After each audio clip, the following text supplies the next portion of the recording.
Go.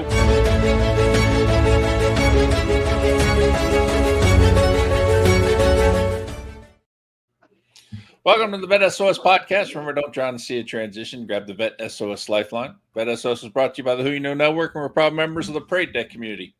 Today, we're sitting down with Scott DeLuzio, host of the Drive On podcast. He's on a fantastic journey, got some great things going on, and can't wait to learn more about the product that he's putting out and how he's helping our community. Just here chilling again with you, Keith. How's it going, brother? Chilling like a villain. I'm doing great, Sean. How are you? Chilling like a villain. Oh, my goodness. Someone broke out the 90s rap. Right? I'm a villain in somebody's story. I'm not my own, possibly. I don't know. Aren't we all? I'm sure there's still some people out there with some choice things to say about me. Try to repent for those sins every day, I guess. Yep. Anyway, that's a whole nother podcast episode. All right, we are sitting down today with Scott DeLuzio. He's an Army veteran. His brother Scott was. That's not right. What was your brother? Steven. Yep. Sorry about that. That's okay. My mother used to do that all the time, so I'm used to it. It's fine. This is true. My mother still does it. Yeah. Stephen was also in the military and was killed in action in Afghanistan in 2010. After returning home, Scott struggled with coping with the stresses of combat, the loss of his younger brother, and adjusting back to civilian life. In the years following Scott's deployment, he noticed other veterans dealing with their struggles in unhealthy ways. He started a podcast called Drive On Podcast to connect with current and prior service members. He interviews veterans and civilians to discuss personal triumphs, life experiences, and emotional hardships to give hope and strength to the military community. He currently lives in Arizona with his wife, Vicky, and their 3 children. How you doing today, man? I'm doing great. Really glad to be here. Been looking forward to this for a little while. We met a few months ago, and I think I got on your schedule as soon as I could, and this was like one of the earliest times I could get on, and I was looking forward to it ever since we met. So, yeah, definitely looking forward to the conversation. Well, we're excited to have you on here, and yeah, it is a good problem to have. We have a lot of people who are interested in coming on, so we've been fortunate enough and blessed enough to stay booked out. And, we're glad though that you made the time to come on here and found a time that worked for you. So yeah, for sure. So let's start with your transition story. Tell us how your transition out of the military went. So mine was probably a lot different than a lot of other guys. So you mentioned my brother was killed in action. That was while he and I were both deployed to Afghanistan. So I found out that he was killed while I was actually out on a mission. And that was a whole terrible experience, but, we can maybe get into that a little bit later, but, basically from the time I found out, about 15 or 20 minutes later, we were in a firefight. And, after that firefight was over, they flew in a helicopter, took me out of there, and I was on my way home. And so that started my journey out of Afghanistan. And after getting home, I was in the National Guard. And so getting back home, went back into the 1 week in a month, 2 weeks a year status. I had some medical issues. I had a knee problem that I had surgery on, which basically sidelined me. I couldn't do anything during that time period. And I was coming up on my separation date, and I was looking at the amount of recovery time that I was going to have on that surgery. I was not going to be able to do any Army stuff until after I was separated out, because that's just how long the recovery time was.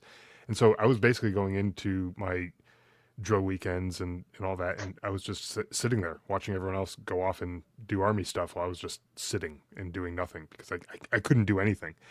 And not only was I dealing with like still grieving the loss of my brother and dealing with all that crap and the PTSD and everything else, but now I felt like I was completely useless as far as my unit was concerned. And I was like, I don't know how much more of this I can take. Like it got to the point where I was just like, I don't even want to show up anymore. I don't care if I go AWOL or whatever. I just don't want to show up, because it just made me feel like such a piece of crap.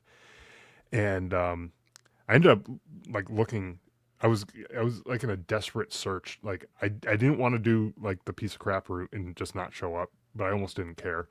Um, and so I was just looking for like, how do I just get out of this and just walk away from this and be done?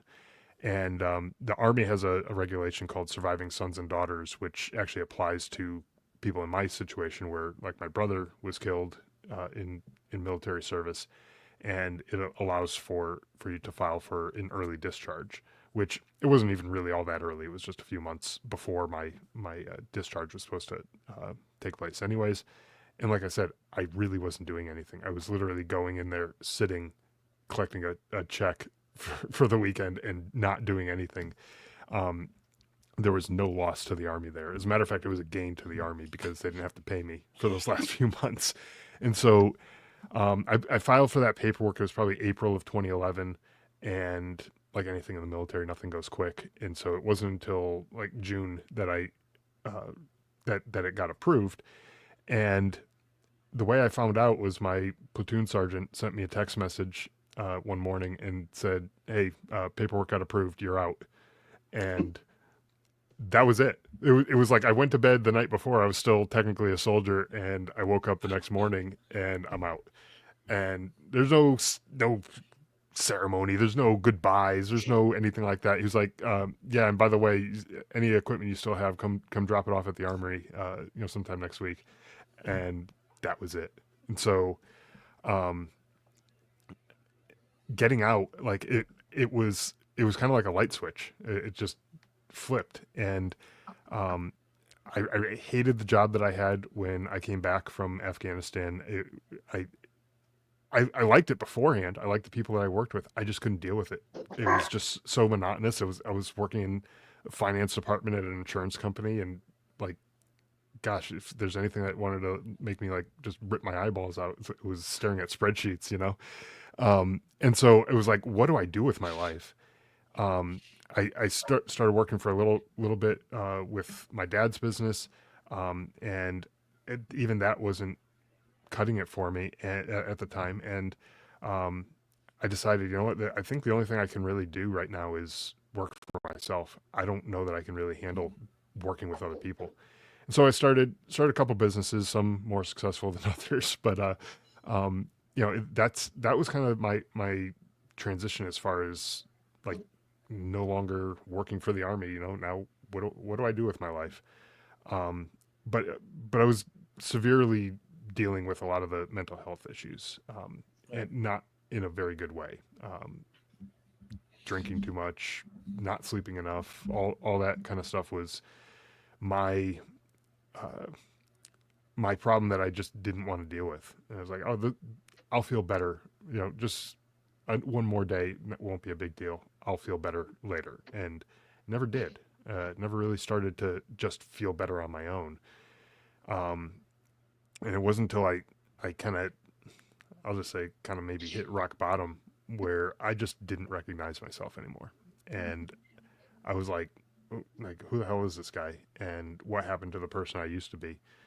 And I realized like I was kind of being a terrible husband and father and neighbor and coworker and all the other things that I could be to anybody else. I was being pretty terrible at it.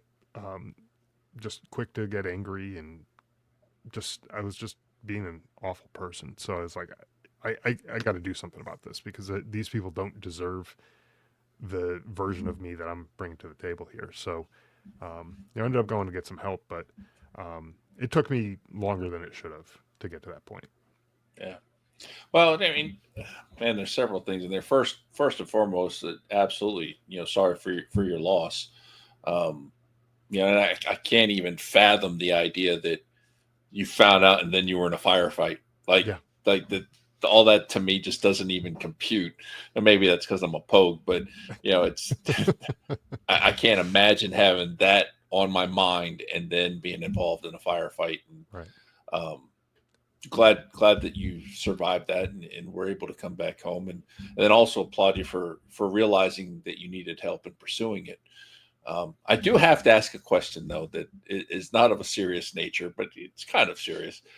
The way your transition went and the way it ended, did you clean your gear before you turned it in, or did you just bring it in a trash bag? Because honestly, I probably would have just brought it in a trash bag and said, "Here you go." It was as is, and I said, I was at that point where, from a leadership perspective, like I was in charge of several guys, and even though I wasn't going out in the field with them during those drill weekends that I would go in, I still was responsible for making sure that they had the packing list for their rucksacks all squared away and stuff. And if on the packing list it said you got to have 3 pairs of socks or whatever, an extra pair of boots, and they're like, I don't want to carry all that stuff. I was like, you're a grown ass man. I don't really give it. I don't care.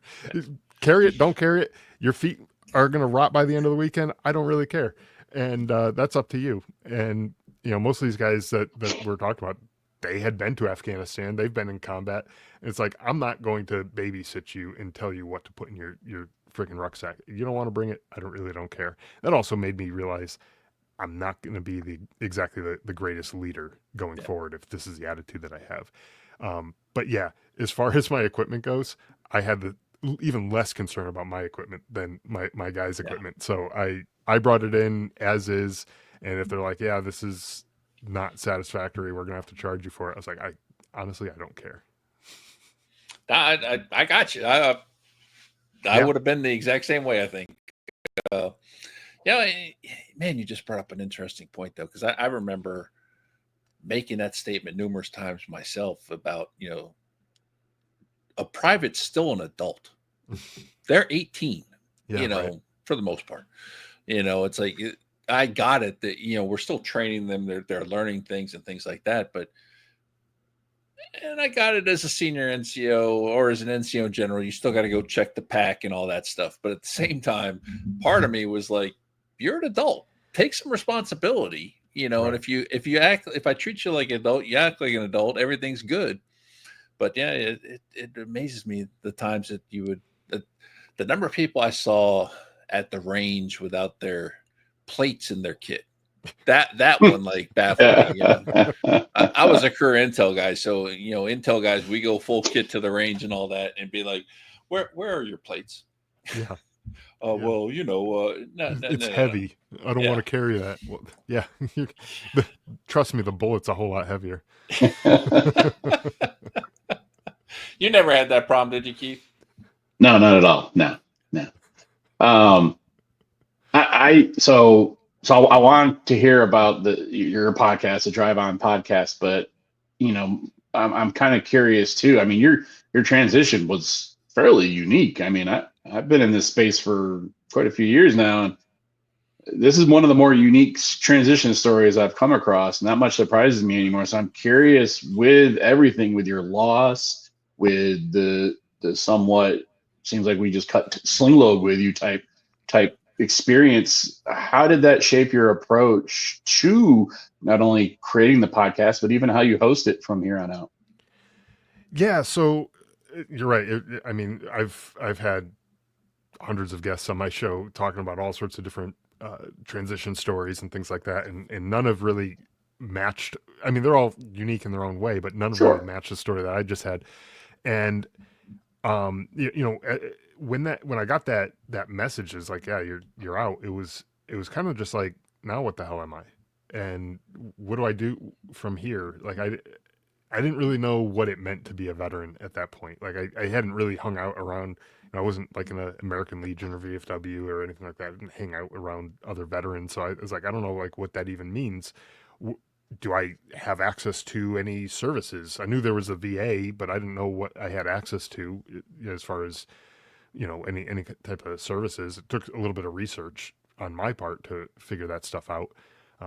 Thank God for the internet, being able to look those things up. But I realized that there were a lot of other people who were struggling with things the way I was struggling, and in different ways as well. But with their transition, we're all familiar with the 22 a day. Whether that number is correct or not, who knows? But still, the mindsets there is that we're losing way too many people. I mean, one is too many people, and we're losing too many of them. And I started losing guys that I served with over in Afghanistan, and I didn't want to just sit around waiting for another phone call saying that another friend is gone, and hearing about this 22 a day. I know there's many other people's friends that are going and taking their lives, and that to me just didn't sit well. And I'm not the kind of person who just wants to sit around and well, we'll see if it gets better on its own, and kind of sweep the problem under the rug and forget about it until it comes back and hits you in the face again. So I was like, okay, I want to do something and share messages that give hope to people to stick around for another day, that provide resources maybe that people didn't even know about, and all sorts of different things. And so I go out and I interview all these people to do exactly that, give hope to those people, let them know about resources that they maybe didn't know existed. And that has really shaped the way that the podcast has been run over the last few years, because I want to make sure that that message is getting out there to people. And the reason why I chose a podcast as the platform to get it out there to people is because it's free for the end listener. There's no extra burden, to be able to access it. It's not like behind a paywall or any crap like that. It's just there. And I wanted to make it just super simple and easy for people to access. I put it like anywhere you can find podcasts, that's where you'll find it. And, I wanted to, I didn't want this to be another barrier, to getting the help or resources that people need. That's my father always told me, you're unique, just like everybody else. Yeah, right. Exactly. And I mean, it's true in a way, because, yes, your problems are unique to you. And like, you feel like this is my problem and my burden, and nobody else has these problems.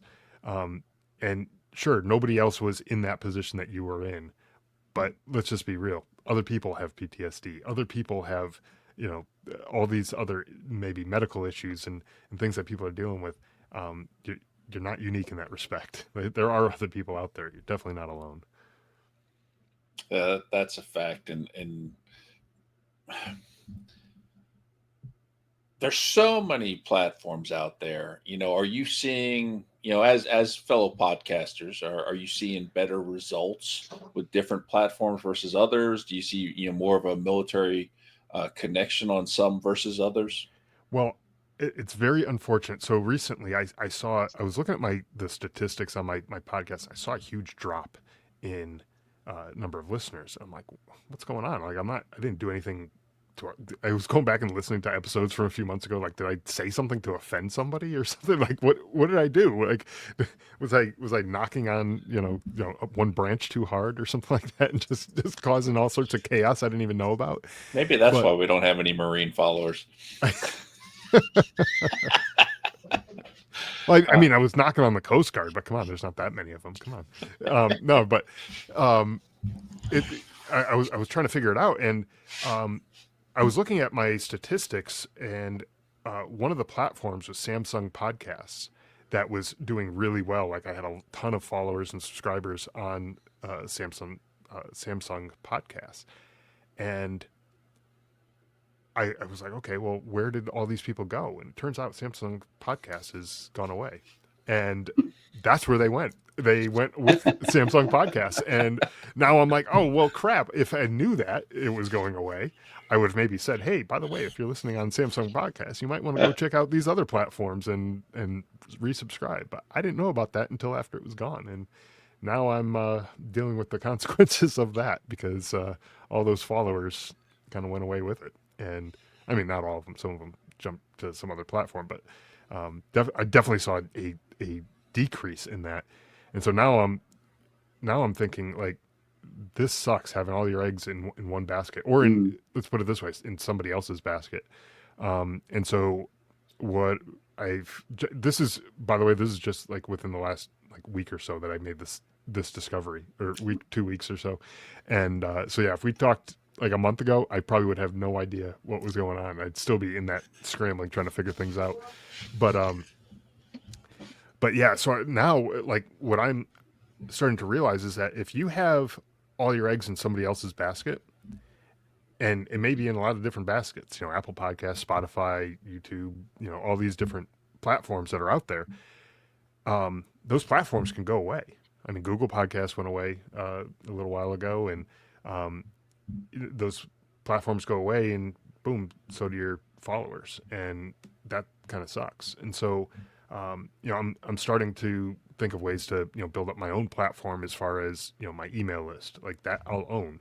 Nobody is going to take that away from me. And so, even if I move it from one mailing platform to another, I'll always have access to that. And so I want to build stuff that I own and that people can subscribe to that way. So that way I don't lose those followers just because some tech company decided to discontinue their platform, which I don't know, like how much effort does it really take to keep an app on an app store? Like I don't, I'm not in that space, so I don't really know. Maybe there is quite a significant effort to do that.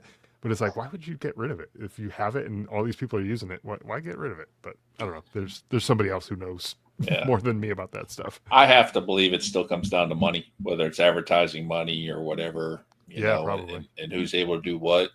Yeah. Is it cost effective versus everything else? I don't know. Yeah, right.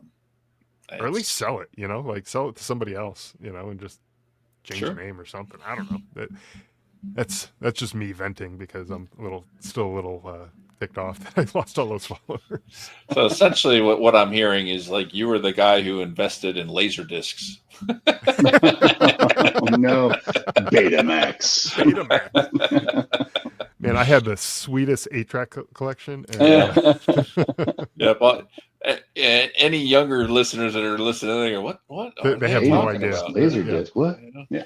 I saw a meme about why is Generation X so angry. It's because we went from records to cassettes to oh my gosh, 8-tracks to cassettes to CDs to MP3s, and now it's all online subscription. We don't own anything. It's like right, and you had to buy it all that stuff in all those different formats. If there was an album by whatever artist that you liked, you had to buy that album 5-6 times before. Yep.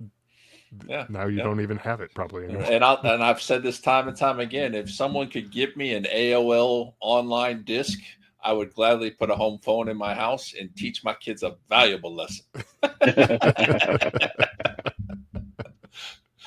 wouldn't be able to.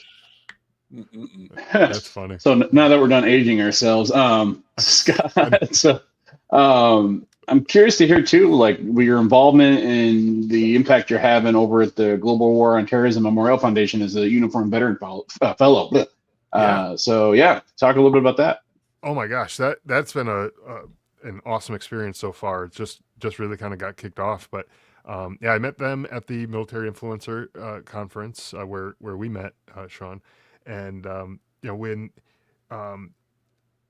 when they approached me to be a fellow to basically help promote the organization and what they're doing, it was an honor.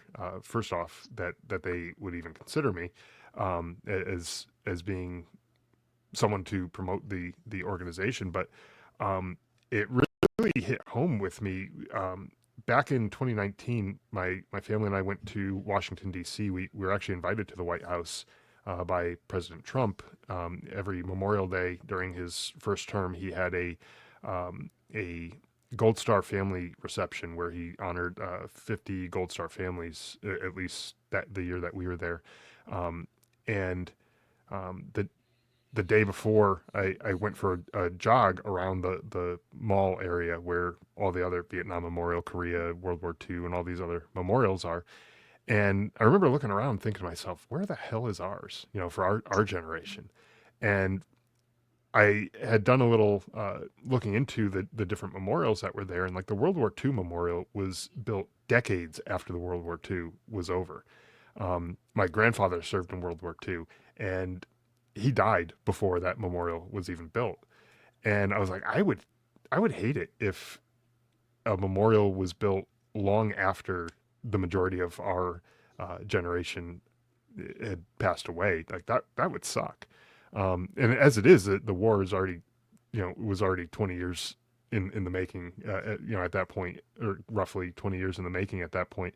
And so it's already been a long time. And I was thinking to myself, where's ours? And then I met these guys at the military influencer conference, and I was like, oh my God, thank God somebody's doing something about this, because I remember just feeling like there needs to be something here. Yeah. And yeah, it's just been a great experience. Being able to get out and talk with people like you on different podcasts and different shows and stuff. And there's more stuff that we have coming up down the line that we're planning on doing. But really just getting out in front of people and sharing about what the foundation is trying to do with this memorial project. And it's a memorial that's going to be inclusive of everybody who is involved in the global war on terrorism. It's not just Iraq and Afghanistan veterans. Well, yes, that's part of it, but it's also the Gold Star families. It's also the non-uniformed folks who were involved, the CIA and FBI and people like that who were involved in the war on terrorism. And it's really inclusive of everybody who was involved, and I think that's pretty important, because a lot of times some of those folks who are involved in these conflicts, they are just forgotten, and that kind of sucks for them, and so this is a different approach, and it's going to include all those people, and I think that's pretty special. That's great. That's definitely interesting, because I don't know historically, but I know we had a lot of agencies that were involved in the global war on terrorism, and I don't know if that's a switch from previous years. Yeah. Even the Coast Guard was there. Yeah. The Coast Guard was there. Just knock on them again. I do give them some crap, but they were there too. And there's people from that we worked with from Homeland Security, because where we were in Afghanistan, we're right on the border between Pakistan and Afghanistan, and they helped their border people there with screening people coming through and all that kind of stuff. They had all sorts of people from all sorts of different agencies. DEA was there. There's all kinds of agencies there. Yep. Well, that's what I love about our community, though, is if we served, we're allowed to make fun of everybody else. We all make fun of each other's services, and it's all fun and dandy. But outsiders, we don't take highly to any kind of comments. And but it's all in love, and everybody had a mission, and everybody even the warfighter themselves, the guy on the ground, the girl on the ground, they can't necessarily do their job without all the support elements as well, backing them up with different things, and getting the beans and the bullets and the intel and all that good stuff. And, so it takes a global effort, and it's interesting to see that that's what the memorial is going to be. Yeah. And I read somewhere that during the kind of the peak of the Iraq war, that for every one boots on the ground combat troop, it required 8 other soldiers to do some sort of other function, some sort of, whether it's finance or logistics or all those other things that had to happen stateside and across the globe to accommodate for all of those things. So just think about that. Like for every one person who's out there kicking doors, you need 8 other people to help support that person. So we as infantry guys, like, we would joke, when the supply guys were like, "Oh, you need us," and it's like, well, yeah, we did actually, because where else is where are the bullets coming from if it's not from supply? Like, we're gonna go crawling back to you, no matter what. So yeah. Without intel, guys, where you're gonna get your bad info from? There's plenty of that too.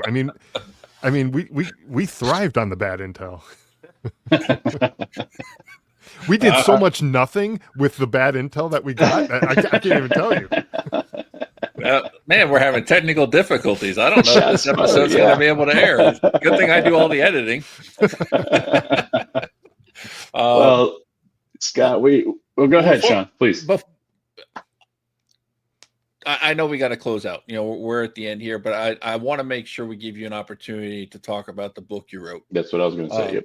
Yeah, I think it's important that real quickly, if you can just sort of tell us about that and let people know what you have there. Yeah, I appreciate it. Yeah, so the book is called Surviving Son. Which way am I going? Here we go. And it's really about me and my family and our how my brother and I got into the military and what led us there, what happened while we were deployed. I even talk about the whole out of nothing that went on with the intel. No, Wow. I'm making their editing job real hard.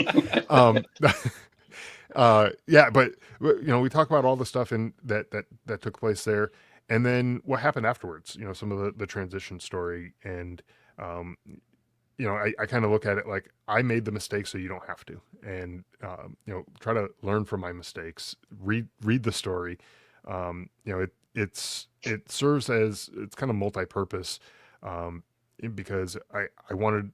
It's very important for me to have my brother's story to be told. He's obviously not here to be able to tell it, and I thought, what the hell? Why can't I tell it? And so I wanted to make sure his story was out there, and I tried to do as good a job as I could to get his story told accurately and in the best manner possible. And so there's obviously it's a sad story, with the death of my brother. But I inject some humor in there too. He was a funny guy, so I'll leave it at that. But I won't give too much away. But there's some humor. You'll laugh. You may cry, but it's at the end of the day, it's a good read. I've gotten some good feedback about it. That's awesome, Scott. And so we are at time, which breaks my heart. But before we close it out, one more thing for you to do, which is tell folks how to get in touch with you, whether they need a copy of the book, they want to help support the GWAT Memorial Foundation, or if they just want to get involved with your podcast. How can they do any of these three things? Yeah. So if you want to, first off, check out the podcast, driveonpodcast.com. That you can go there and you can subscribe to it on any of the podcast platforms, or you can subscribe to the newsletter and you can get updates that way. The book you can get on Amazon. Just search for Surviving Son on Amazon, and it's available in all the formats that you could want: audiobook, ebook, paperback, hardcover, whatever. So you can get it that way. And the Global War on Terrorism Memorial Foundation, you can go to gwatmemorialfoundation.org and you can make a donation. You can find out more about the project, where the location is going to be, kind of the inspiration behind it. Have all sorts of information, resources there. And you can make a donation. You can buy some of they all sorts of merchandise on their website as well, t-shirts and all that kind of fun stuff. So check it out and go support the memorial. Yeah. Thank you for being on the show, Scott. It's been an awesome, and thank you for all that you're doing in our community, continuing to give back and support everyone. And you're doing a lot of great things, brother. Keep it up. And on behalf of the entire VET S.O.S family, we'd like to thank everyone for joining us today. VET S.O.S is growing and expanding. You can follow us on all the social media platforms. Make sure you check out all three of our shows and to follow and subscribe to us wherever you get your podcasts from. We're on YouTube, Reach Across America, The Parade Deck, all of them, even an Intel or a Coast, you could probably go find our shows. Love our Coasties. But yeah, ultimately, folks, stay tuned. Remember, don't drown in the sea of transition. Grab the VET S.O.S Lifeline.